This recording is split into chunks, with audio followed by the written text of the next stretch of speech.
जिस दिन आपने फैसला कर लिया कि छोटी मोटी समस्याएं, वो 2-3 हफ्ते बाद ना दोबारा तंग नहीं करेगा, वो हार जाएगा। आमीन। 2-3 हफ्ते, मैक्सिमम 2-3 हफ्ते या 2-3 दिन या 10-15 दिन, उसके बाद कहेगा यार इसको फर्क ही नहीं पड़ता, ये तो अपनी योजना पहचान चुकी है, ये तो अब इसने अपना रास्ता चुन लिया है, हालेलुया। अब इसे कोई फर्क नहीं पड़ेगा, अब मेरा इसको तंग करना व्यर्थ है, अब मेरा इसको ध्यान भटकाना, इसको कहते हैं ना उल्लू बनाना मैं इसको उल्लू नहीं बना सकता, ना ना ये तो समझ गया। जब आप मजबूत बनेंगे तो शैतान भी आप मेरे सामने नहीं, खुदा के सामने नहीं, आपके सामने घुटने टेक देगा, आपकी प्रॉब्लम आपके सामने घुटना टेकेगी। आमीन। कई लोग बोलते हैं प्रॉब्लम घुटने कैसे टेकती है? अरे जब तेरी रिपोर्ट नॉर्मल हो जाती है, जब पथरी गायब हो जाती है, जब कर्जा गायब हो जाता है, वो घुटने ही तो टेक कर भागता है। Yes hallelujah. बोल हालेलुया। हालेलुया। जब आपके लड़ाई झगड़ा खत्म हो जाता है, जब आपके बच्चे जो कामयाबी नहीं मिल रही थी वो अचानक से खुशियां घर में आती हैं, तो शैतान ही तो घुटने टेकता है। बोल हालेलुया। हालेलुया। इसलिए एक जोरदार ताली बजाएं अपनी ब्लेसिंग के लिए, अपने चुने जाने के लिए, अपनी बुलाहट के लिए। और मैं फिर बोल रहा हूं, ये जो कलाम से आज जो शिक्षा परमेश्वर ने आपके लिए भेजी है, सब जानते हैं इसके बारे में, लेकिन आज परमेश्वर ने आपके लिए इसको भेजा है।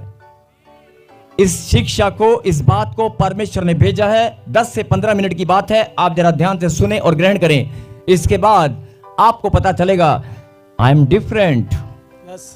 मैं अलग हूं, मैं बहुत अलग हूं। बोलो आमीन। आमीन।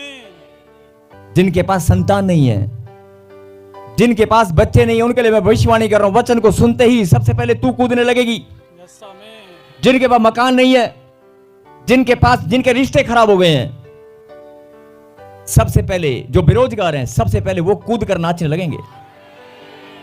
आइए हम वचन में चलें और निकालें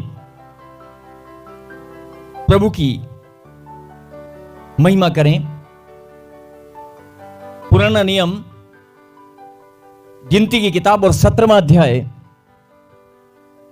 गिनती की किताब 17वां अध्याय पढ़ेंगे। 1, 2, 3 और 1 से 5 तक हम पढ़ेंगे। और मैं चाहता हूं कि सब लोग ध्यान से सुनते जाएं, पढ़ते जाएं, क्योंकि वचन में क्या लिखा, प्रकाशित वाक्य 1:3 में क्या लिखा, सब कहें प्रकाशित वाक्य 1:3। 1:3 क्या लिखा कि धन्य है वे जो खुदा के कलाम की भविष्यवाणी की इस पुस्तक में लिखी हुई बातों को मानते हैं, इसमें लिखी बातों को पढ़ते हैं और इन बातों को सुनते हैं, वे धन्य है। बोला आमीन। आमीन। आज जो वचन को सुनेंगे, जो पढ़ेंगे और इसमें जो बात लिखी गई है उस शिक्षा को ग्रहण कर कर मान लेंगे, वो धन्य है। यस। 17वां अध्याय 1, 2, 3, 4 और 5 को हम पढ़ेंगे। तब यहोवा ने मूसा से कहा, इजराइलियों से बातें करके उनके पूर्वजों के घरानों के अनुसार उनके सब प्रधानों के पास से एक एक छड़ी ले, और उन 12 छड़ियों में से एक एक पर एक एक के मूल के पुरुष का नाम लिख, और लेवियों की छड़ी पर हारून का नाम लिख, क्योंकि इजराइलियों के पूर्वजों के घरानों में के एक एक मुख्य पुरुष की एक एक छड़ी होगी। और इन छड़ियों को मिलाप वाले तंबू में साक्षी पत्र के आगे, यहां मैं तुम लोगों से मिला करता हूं, रख दे। और जिस पुरुष को मैं चुनूंगा उस छड़ी में कलियां फूट निकलेंगी, और इजराइली जो तुम पर बुड़बुड़ाते रहते हैं वह बुड़बुड़ाना मैं अपने ऊपर से दूर करूंगा। हालेलुया। बोलो हालेलुया। फिर से स्क्रीन पर लगा दे, स्टेप बाय स्टेप एक एक करके पढ़ेंगे। तब यहोवा ने मूसा से कहा, इजराइलियों से बातें करके उनके पूर्वजों के घरानों के अनुसार उनके सब प्रधानों के पास से एक एक छड़ी ले, और उन 12 छड़ियों में से एक एक पर एक एक के मूल पुरुष का नाम लिख। अब ये जब आप पढ़ेंगे तो ये घटना क्या है, जरा सुने। सब लोग कहें हालेलुया। इजरायली लोग आपस में कुड़कुड़ाते और बुड़बुड़ाते थे कि हमारे ऊपर ये याजक जो बना दिया है, जैसे कोई टीचर तो क्लास में बच्चे बोलते हैं ना कि जब देखो यही आता है हमें पढ़ाने, जब देखो हमें इसी की बात माननी पड़ती है, जब देखो हमारे साथ ऐसा ही होता है। तो हारून को याजक का पद मिला। मूसा पहले प्रभु ने ठहराया था उनके जीवन में, लेकिन मूसा एक लीडर था और अगुवा था। और आप जानते हैं कि मिस्र में से कनान का जो रास्ता है, मिस्र से कनान का रास्ता, जंगल के रास्ते वो लेकर चला, समुद्र के रास्ते। आपने सारी कहानी को, सत्य घटना को आपने पढ़ा है कि परमेश्वर ने कैसे कैसे आश्चर्यक्रम किए। लेकिन जब हारून को और मूसा को उनका लीडर ठहराया था, तो वो क्या करते थे? वो कुड़कुड़ाते और बड़बड़ाते थे कि जब देखो हमें इन्हीं की बात माननी पड़ती है, जब देखो यही साढ़े दे बॉस बने फिरते ने। जैसे आज भी यार आ पास्टर साढ़े दे बनाता, साढ़ा पास्टर ही कोई और है। यहां बैठे हो सकते हैं बीच में कोई लोग, हमारे तो प्रॉफिट ही कोई और है। पता नहीं कित्थों आ गया। हो सकता है ऐसे बहुत सारे लोग बोलते हो, या हो सकता है मतलब कि उनको उनकी आत्मा स्वीकार नहीं करती है अपने मेंटर, अपने टीचर को या अपने शिक्षक को या अपने पास्टर को, उनकी आत्मा स्वीकार नहीं करती है। ऊपर से हंसते हैं, लेकिन अंदर से कि नहीं हमारा तो पास्टर ही कोई और है। आपके मान लो एक चर्च में अगर कोई पास्टर है और वो कहीं टूर पर चला जाए 2-3 हफ्ते के लिए, कोई और पास्टर आपको या कोई टीचर आपको कोई और क्लास में आकर आपको पढ़ाए, तो बच्चे कहेंगे नहीं हमारा टीचर तो कोई और था, ये वाली मैडम जो आई है ना, नहीं ये अच्छी नहीं है। वो एक्सेप्ट नहीं करते हैं। ऐसा स्वभाव में सबके शामिल होता है। हम इंसान हैं, सबके स्वभाव में शामिल होता है, तो हम एक्सेप्ट नहीं कर पाते हैं, उसको जल्दी से ग्रहण नहीं कर पाते हैं कि नहीं ये मेरा टीचर नहीं हो सकता, ये मेरा पास्टर नहीं हो सकता। लेकिन एक बात थोड़ा समझना, ठहराने वाला परमेश्वर है। आमीन।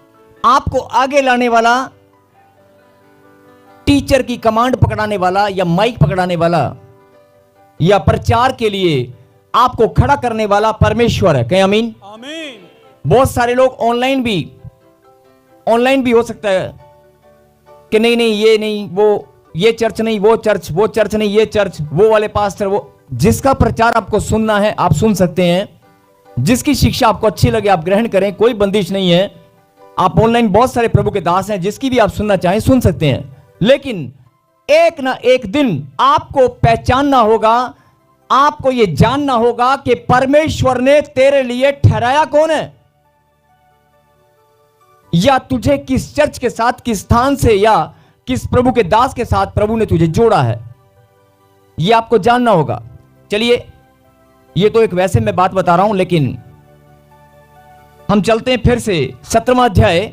मैं फिर से विनती करता हूं आप लोगों से कि आप 10 से 12 मिनट जरा ध्यान से सुने। 17वां अध्याय, उसकी पहली, दूसरी, तीसरी आयत में जो लिखा है, उसको समझने से पहले इस बात को जानना जरूरी है कि वे लोग कुड़कुड़ाते और बड़बड़ाते थे और हारून को अपना याजक स्वीकार नहीं करते थे। और कुड़कुड़ाना बड़बड़ाना भी इतना गंदा हो सकता है कि वो लोग ऐसे बोलते थे कि ये हमारे ऊपर बिना मतलब के थोप दिया गया है, ठहरा दिया गया है, हम इसकी बात क्यों माने, हम इसकी आज्ञा क्यों माने, हम इसका कहना क्यों माने। ऐसे बहुत सारे लोग चर्चा करते थे और परमेश्वर ने उनकी कुड़कुड़ाहट और बड़बड़ाहट जानने के बाद मूसा से कहा, लिखा है, तब यहोवा ने मूसा से कहा, इस्राएलियों से बातें करके उनके पूर्वजों के घरानों के अनुसार, मतलब जो जिस घराने का है, उनके सब प्रधानों के पास से एक एक छड़ी ले। मतलब 12 गोत्र एक दूसरे को हाथ लगाएं और कहीं जागते रहो, क्योंकि अब जो बात सुनने वाले हो वो सुनना बहुत जरूरी है, इसलिए जाग जाएं। उनके सब प्रधानों के पास से एक एक छड़ी ले और उन 12 छड़ियों में से एक एक के ऊपर एक एक मूल पुरुष का नाम लिख। यानी कि जैसे इस्राएलियों के जो गोत्र थे, गोत्र उनके घरानों के अनुसार उनमें से एक एक लीडर को चुन, मूल पुरुष उनके एक लीडर को चुन और उनसे एक छड़ी ले और वो छड़ी लेकर उनके ऊपर उनका नाम लिख। अब बात समझ रहे, आपको समझ में आया? जितने भी इजरायली थे, परमेश्वर मूसा से कहा कि जितने भी ये इनके पूर्वजों के घरानों के अनुसार इनके जितने भी घराने हैं, जैसे कुणबे होते हैं ना, कुणबे, कि ये दादा, ये परदादा, ये वो, उसके परदादा के वंश के अनुसार फिल्टर करके इनके वंश के, इनकी वंशावली के अनुसार इनको फिल्टर कर ले, और फिल्टर करने के बाद इनमें से एक प्रधान को चुन, और जो उनका जो लीडर होगा उसका नाम कह दिए, तेरा घराना है, तेरा वंश, तेरी वंशावली के अनुसार या तेरे घराने के अनुसार, तेरे गोत्र के अनुसार, ये मैंने तेरा नाम इसके ऊपर लिख दिया। बोल हालेलुया। तो लेकिन बड़े ध्यान से सुनना, बड़े ध्यान से सुनना, उन 12 छड़ियों में से एक एक करके एक एक के मूल पुरुष का नाम लिख। लेकिन 12 में से सबका नाम लिखने को बोल दिया, लेकिन परमेश्वर ने 3 को पढ़ा, फिर से 3 को। और लेवियों की छड़ी पर हारून का नाम लिख। लेवी जो गोत्र थे, लेवी जो थे, लेवियों में से परमेश्वर ने एक को पहले से चुना। लेवियों के घराने में से परमेश्वर ने एक को पहले से चुना, उसका नाम हारून था। और कहा, पहले बोल दिया कि लेवियों की छड़ी पर हारून का नाम लिख, बाकी का नाम नहीं बताया। बोल हालेलुया। हालेलुया। बाकी का नाम नहीं बताया, हारून का नाम परमेश्वर ने पहले से बता दिया कि लेवियों की छड़ी, लेवियों के घराने से जो छड़ी तुम लेकर आओगे उस पर नाम हारून का लिखना। बोला हालेलुया। हालेलुया। आगे, क्योंकि इजराइलियों के पूर्वजों के घराने के एक एक मुख्य पुरुष की एक एक छड़ी होगी। आगे, और उन छड़ियों को मिलाप वाले तंबू में साक्षी पत्र के आगे, यहां मैं तुम लोगों से मिला करता हूं, रख दे। बोला हालेलुया। हालेलुया। इस लाइन को जरा ध्यान से सुनना, मैं फिर बोल रहा हूं, जिनको नींद आ रही है वो जाग जाएं। जो लोग बोलते हैं कि हमें संडे, ध्यान से सुनना, जो लोग बोलते हैं कि मुझे 4 संडे हो गए, मुझे 15 महीने हो गए, मुझे 1.5 साल हो गया, मुझे 5 साल हो गया, मुझे आज तक आशीष नहीं मिली, जो लोग बोलते हैं मैं लंबे समय से आ रहा हूं लेकिन मेरी आशीष मुझे नहीं मिली, जरा ध्यान से सुनना, यहां पर कुछ गहरी बात है। लिखा,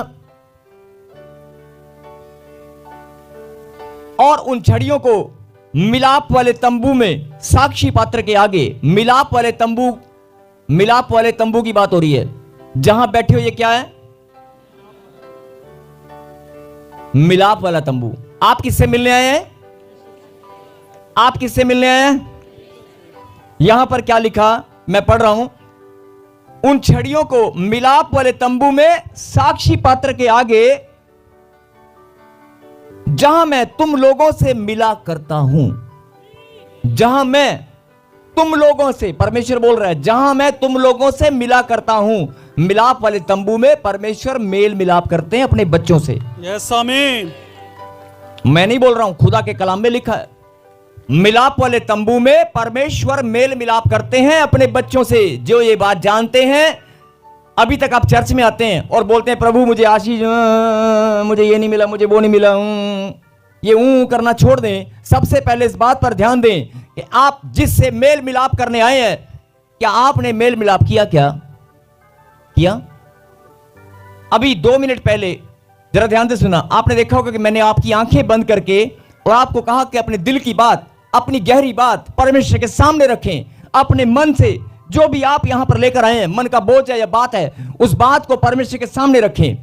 क्यों कहा? क्योंकि जब आप इकट्ठा होकर इस मिलाप वाले तंबू में अपने दिल की बात परमेश्वर के सामने रखेंगे, तो वह आपसे मेल मिलाप तभी होगा जब वो आपकी बात को सुनेगा और उत्तर देगा। ये मेल मिलाप तभी होता है जब आप बात करेंगे, उसको महसूस करेंगे। आपको पता होना चाहिए कि परमेश्वर से मेल मिलाप मैं कहां करने आया हूं, मैं बैठा कहां हूं। आपको मालूम होना चाहिए कि मैं परमेश्वर से मेल मिलाप करने आया हूं। और मिलाप वाले तंबू में लिखा कलाम के अंदर, फिर से सुने, मिलाप वाले तंबू में लिखा कलाम के अंदर, जहां मैं तुम लोगों से मिला करता हूं। बोला हालेलुया। हालेलुया। हो सकता है बहुत सारे लोगों को यह बात नहीं पता थी, लेकिन आज पता चल गई कि मिलाप वाले तंबू में मैं जहां तुम लोगों से मिला करता हूं। बोलो आमीन। अगर इस बात को पता चल गया है तो धन्यवाद के लिए ताली जरूर बजाना कि मैं धन्य हूं, मैं प्रभु से मेल मिलाप करने। आगे सुने, जहां मेल मिलाप करता हूं वहां रख दे, और 5 में क्या लिखा, जिस पुरुष को मैं चुनूंगा, बोला हालेलुया, हालेलुया। जिस पुरुष को मैं चुनूंगा उसकी छड़ी में कलियां फूट निकलेंगी, उसकी छड़ी में से कलियां फूट निकलेगी, कोंपले फूट निकलेंगी। और इजरायली जो तुम पर बुड़बुड़ाते रहते हैं, वह बुड़बुड़ाना मैं अपने ऊपर से दूर करूंगा। हालेलुया। अपने ऊपर से मतलब, क्योंकि वो लोग परमेश्वर पे तो बुड़बुड़ाते हैं, कि मैं इनका बुड़बुड़ाना सदा के लिए दूर करूंगा। बोल हालेलुया। हालेलुया। और फिर पढ़ेंगे जल्दी से 7 को क्या हुआ। और मूसा ने क्या किया, सबकी छड़ियों को लिया। हां जी, अभी तक बात समझ में आ गई कि जो लोग बार बार ये बोलते थे कि ये पास्टर, ये याजक, ये टीचर, ये शिक्षक हमारे ऊपर ठहरा दिया है, हम इसकी बात क्यों सुने। तो परमेश्वर ने मूसा से कहा कि सुन, सबके घरानों के अनुसार इनमें से एक लीडर चुन, सबके घरानों के अनुसार, सबके कुनबों के अनुसार एक एक छड़ी ले, उन पर सबका नाम लिख, और लेवियों के घराने में से एक का नाम लिख देना हारून। और उन छड़ियों को मिलाप वाले तंबू जहां पर मैं तुम्हें मिला करता हूं, साक्षी पात्र के सामने रख देना। और उसके बाद क्या हुआ, मूसा ने सबकी छड़ियों को लिया। मतलब कि एक परिवार में अगर 2000 लोग हैं, 5000 लोग हैं, तो उसमें से एक छड़ी ली गई और लिया और रख दिया। फिर से जरा, अभी कुछ होने वाला है, हाथ हिलाएं और कहें हाँ। उन छड़ियों को रख दिया और उसके बाद क्या हुआ, पढ़ेंगे 17 का 7 पढ़ेंगे। यस। उन छड़ियों को मूसा ने साक्षी पत्र के तंबू में यहोवा के सामने रख दिया। आगे, दूसरे दिन मूसा साक्षी पत्र के तंबू में गया तो क्या देखा कि हारून की छड़ी जो लेवी के घराने के लिए थी, उसमें से कलियां फूट निकली, अर्थात उसमें कलियां लगी और फूल भी लगे और पके बादाम भी लगे हैं। बोला हालेलुया। जिसको परमेश्वर ने चुना था, सबके सामने, वैसे कहना नहीं चाहिए लेकिन सबके सामने थप्पड़ जैसा था वो, सबके सामने एक थप्पड़ जड़ा लोगों के मुंह पर, या जो लोग कुड़कुड़ाते बड़बड़ाते थे उनको एक उत्तर मिल गया। थप्पड़ मारना मैं वैसे नहीं बोल रहा हूं, लेकिन उनको एक संकेत दिया परमेश्वर ने, चिन्ह दिया, ऐसा चिन्ह जो आज तक दोबारा कभी किसी ने नहीं देखा। ऐसा आश्चर्यक्रम कि वो उस छड़ी में कलियां निकली और कलियां निकलने के बाद फूल निकले, फूल फलने लगे और फिर फल लगे, और फल भी फलने के बाद निकलकर बादाम के रूप में बाहर आए। हालेलुया। मतलब उस छड़ी पर बादाम, क्या बात है, बादाम उगाए, बादाम के फूल भी उगाए, बादाम के पत्ते, फूल, सब कुछ बादाम, असली के बादाम निकल आए एक ही छड़ी पर। और परमेश्वर ने दिखा दिया, ये मेरा चुना हुआ है, मैंने इसको चुना है। और फिर ऐसे ही विद्रोह करने वाले, जो लोग विद्रोह करते हैं और जो लोग एक्सेप्ट नहीं करते, सचमुच में आपको अभी फिर मैं बोल रहा हूं कि बहुत सारे लोग याजक के ऊपर ही कुड़कुड़ाते हैं, आज भी कुड़कुड़ाते हैं कि मेरा याजक नहीं है, ये हमारी चर्च नहीं है, ये तो मैं धक्के से यहां पर आ गई हूं, ये मेरा स्थान नहीं है। लिखा मिलाप वाले तंबू के अंदर जहां पर मैं मिला करता हूं। फिर सुने, और मैं रिपीट कर रहा हूं, जरा ध्यान से सुनना। जहां से भी आप आए हो, जिस स्थान से भी आप आए हो, जिस गांव से, शहर से, जिस राज्य से, चर्च वहां भी बहुत हैं, प्रभु के दास भी वहां पर बहुत हैं, लेकिन आपको परमेश्वर ने एक स्थान पर अपनी महिमा करने के लिए चुना है। आप लाखों की भीड़ में से चुने गए हैं कि जब तू जलंधर चर्च में, प्रॉफेट विजेंद्र सिंह मिनिस्ट्री में, या मेरी किसी ब्रांच में जब तू आएगी, तो मैं वहां पर तुझसे मेल मिलाप करूंगा। तुझे मैंने मेल मिलाप करने के लिए चुना है, आमीन। तुझे लाखों की भीड़ में से। और अगर मैंने चुना है, अभी मैंने क्वेश्चन किया था सबसे पहले, क्या आपको किसी ने दबाव देकर बुलाया? क्या आपको पैसे देकर बुलाया? क्या आपको कोई लालच देकर बुलाया? क्या आप किसी के बहकावे में आए हैं? अरे बुलाने वाला कौन है? लाने वाला कौन है? चुनने वाला कौन है? अगर परमेश्वर ने चुना है तो परमेश्वर चिन्ह दिखाना जानते हैं। आमीन। अगर मैंने चुना है और तू मेरे मेल मिलाप वाले तंबू में बैठा है, तो अगर सूखी छड़ी पर मैं बादाम का पौधा उगा सकता हूं, सूखी छड़ी पर, तो तेरे बांझपन को भी मैं हरियाली में बदल सकता हूं। आमीन। तेरे बांझपन को भी हरियाली में बदल सकता हूं। आमीन। अरे मैंने तुझे चुना है, तेरे उजाड़ जीवन को, कर्जे से भरे हुए आंधी वाला जो तेरा जीवन है, कुजाड़ जीवन, कर्जे वाला जीवन, उसे मैं हरियाली में बदल सकता हूं। अरे तेरे जीवन में भी आशीषों के फल फूल लगेंगे। आमीन। तेरे जीवन में भी फल फूल लगेंगे और वो फलते ही रहेंगे। बोला आमीन। आमीन।